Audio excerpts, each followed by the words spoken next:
정부의 산림 정책 방향이 산림 르네상스 전략으로 모아지는 가운데 그 추진을 위한 국회 토론회가 지난달 7일에 열렸습니다. 산림청과 에너지시설 관계기관이 모여 숲관리 강화 협력을 위한 업무 협약을 갖고 숲 가꾸기 1일 체험 행사를 진행했습니다. 산림청이 돈이 되는 경제임업 기반을 구축하기 위해 고성능 임업기계 현장 실현회를 열고 그 실용 방안을 모색했습니다. 지난달 12일 대전 한밭수목원에서 도시숲 사랑 캠페인이, 26일에는 대전 둘레산길 국가숲길 지정 기념식이 열렸습니다. 산림가족 여러분 안녕하십니까? 산림뉴스 정민아입니다. 지난달 베트남 호치민에서 베트남 최대 규모의 국제 식품 박람회가 개최됐는데요.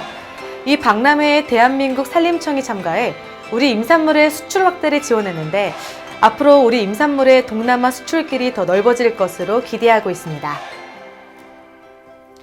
첫 소식입니다. 저성장과 고령화, 기후위기 등 최근에 안 좋은 시대 상황에 대응하는 움직임이 정치, 경제, 사회 전 영역에서 일어나고 있는데요. 지금의 위기를 뛰어넘어 산림 분야의 부흥, 산림 르네상스를 이루기 위한 토론회가 국회에서 열렸습니다. 산림 르네상스 추진을 위한 토론회가 산림과 임업 전문가 등이 참석한 가운데 지난달 7일 국회의원회관에서 개최됐습니다. 토론회에서는 정부의 산림 정책 방향을 알리는 한편 기후위기 가운데 맞게 될 내년 산림 녹화 50주년 이후의 핵심 정책 과제를 모색했는데 특히 산림 르네상스의 6대 추진 전략과 그 실천 과제가 중점적으로 논의됐습니다. 산림청이 제시한 6대 전략에는 선진국형 산림 경영 관리를 통해 산림의 경제, 환경, 사회 문화적 기능을 극대화한다는 목적 아래 돈이 되는 경제 임업, 함께하는 환경 임업, 삶에 깃든 사회 임업 등의 내용이 담겼습니다. 남성현 산림청장은 산림 르네상스 추진 전략을 바탕으로 경제 활성화뿐만 아니라 탄소 흡수원 확보, 산림 복지 서비스 증대 등 다각적이고 효과적인 정책을 펼치겠다고 밝혔습니다. 기후변화 같은 다양한 이유로 최근 산림재해가 자주 발생하고 대형화되는 추세인데다 예측마저 힘들어지고 있습니다.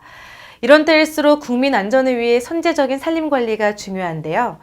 산림청은 한국가스공사 등 국가 중요 에너지 시설 관계기관과 숲관리 활동에 더 적극적으로 나서기로 뜻을 모으고 숲 가꾸기 체험 행사를 가졌습니다. 산림청은 지난달 17일 충북 보은군 장안면 구규림 일원에서 산업통상자원부와 지자체, 국가 주요 에너지 시설 기관들과 함께 숲 가꾸기 1일 체험 행사를 가졌습니다. 일반 시민도 참석한 이날 행사에서 산림청은 숲 가꾸기 활동이 목재 가치를 높일 뿐 아니라 산불을 예방하는 효과도 크다고 강조했습니다. 체험 행사에 앞서 산림청은 한국가스공사, 한국석유공사, 한국수력원자력 등 에너지시설 기관 관계관들과 국가 중요 에너지시설 일원, 숲관리 강화 상호 협력을 위한 업무 협약을 체결했습니다. 협약 기관들은 앞으로 해당 시설 일원의 숲 관리와 산불 예방 등 산림 보호 활동에 산림청과 함께 협력을 이어갈 예정입니다. 이날 임상섭 산림청 차장은 모든 국민이 산림의 다양한 혜택을 지속적으로 누릴 수 있도록 숲 가꾸기를 통해 더 건강하고 가치 있는 산림을 만들어 나가겠다고 말했습니다. 일본은 지난 1991년 고성능 임업기계화 촉진 기본 방침을 제정해 장비 보급량을 30년간 약 420배로 늘렸는데요. 현재 우리나라는 임도가 부족한 데다 임업기계 장비의 활용도마저 낮은 실정입니다. 이에 산림청은 고성능 임업기계를 이용한 산불 피해지 수확 현장 실현회를 갖고 그 활용 방안을 함께 모색하는 자리를 가졌습니다. 산림청은 지난달 30일 강릉시 옥계면 산불 피해지 일원에서 국립산림과학원과 산림조합, 한국임업진흥원 등 관계자 150여 명이 참석한 가운데 고성능 임업기계를 활용한 산불 피해지 수확 현장 실현회를 가졌습니다. 고성능 임업기계란 나무 수확 작업 중 한 가지 이상을 하나의 공정으로 수행하는 다공정 수확 기계를 말하는데요.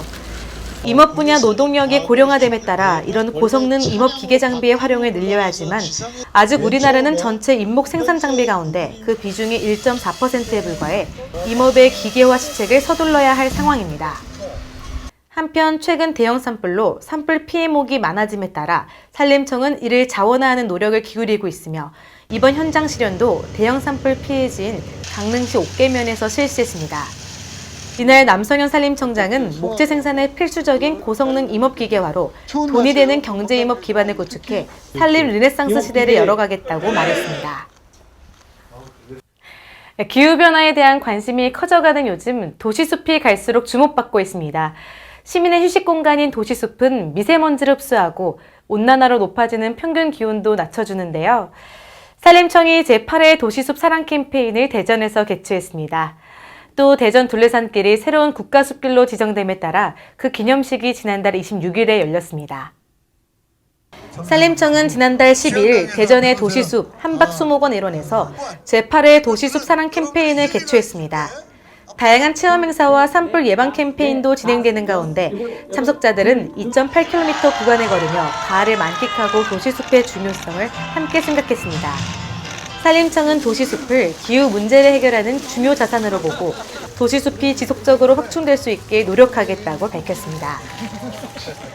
산림청은 지난달 26일 대전 보문산 숲속 공연장에서 국가숲길 지정 기념식을 개최했습니다. 대전 둘레산길은 매년 118만 명 이상이 찾는 숲길로 앞서 같은 달 8일 국가숲길로 지정됐습니다.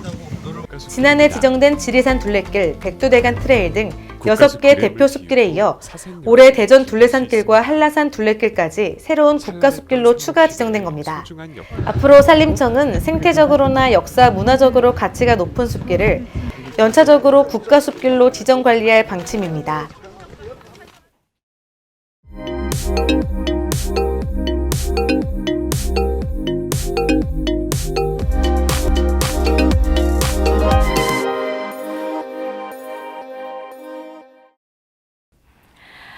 두 번째 국립수목장림인 기억의 숲이 충남 보령시 성주면 개화리 일원에 지난달 24일에 개장했습니다. 국민 누구나 사용할 수 있으며 이용 절차 등 자세한 문의는 국립기억의 숲 안내센터로 연락하시기 바랍니다. 이상으로 산림 뉴스를 마칩니다. 시청해주신 여러분 고맙습니다.